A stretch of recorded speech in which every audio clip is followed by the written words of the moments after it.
में जन्म लेकर के आ जाते हैं। ये ऐसी भागवत की महिमा है। भागवत कोई साधारण ग्रंथ नहीं है।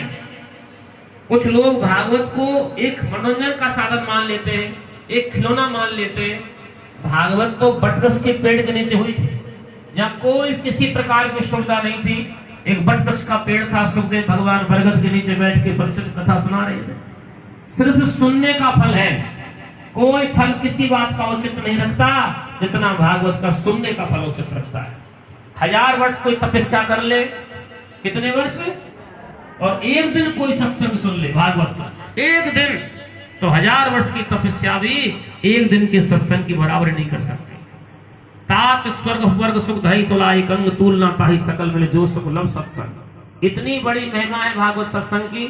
आजन्म मात्र पेन सठेन कष्ट विधाय सुख साथ कथा न पीता चांडाल वज्र खजवंतो नित्यम से जननी जन्म दुख के भाग्य।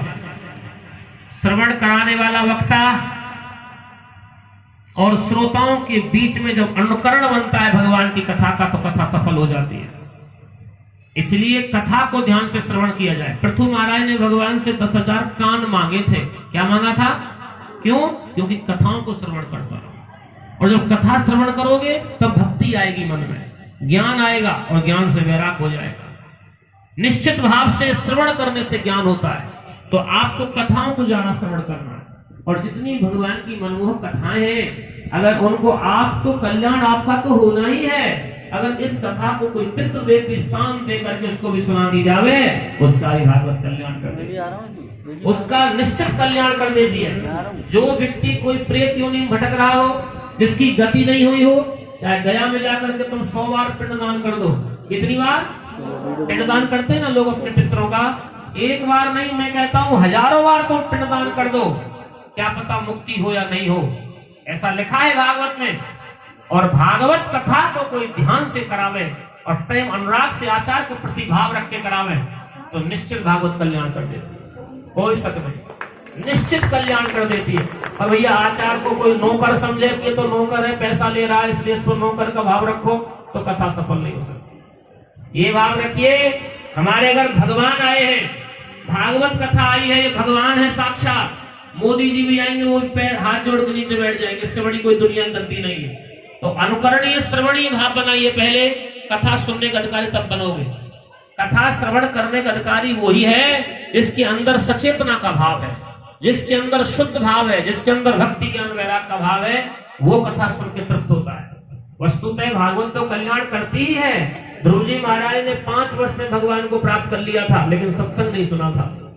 सत्संग नहीं सुना था तो कुबेरों से युद्ध हो गया उनका। जो सत्संग सुनता है भगवान उनके ऋणी हो जाते हैं। तो भागवत की महिमा का आज मैं वर्णन मात्र 10 मिनट के लिए कर रहा हूँ। 3 बजे से 6 बजे तक कथा श्रवण कराई जाएगी, आनंद आएगा। बड़े ध्यान से कथा सुनिए, और हो सके तो निर्जल रहकर के कथा सुनिए। बोले महाराज जेठ का महीना, वैशाख का महीना, ऐसे महीने में कहाँ निर्जल रह के कथा सुनी जाती है? भगवान नहीं, आप तपस्या नहीं कर सकते, एक समय भोजन करिए। बोले एक समय भी नहीं, हम तो 10 समय भोजन करते हैं महाराज। तो चाहे 10 समय भोजन करिए, पर कथा में मन लगना चाहिए, यही कथा का भाव है।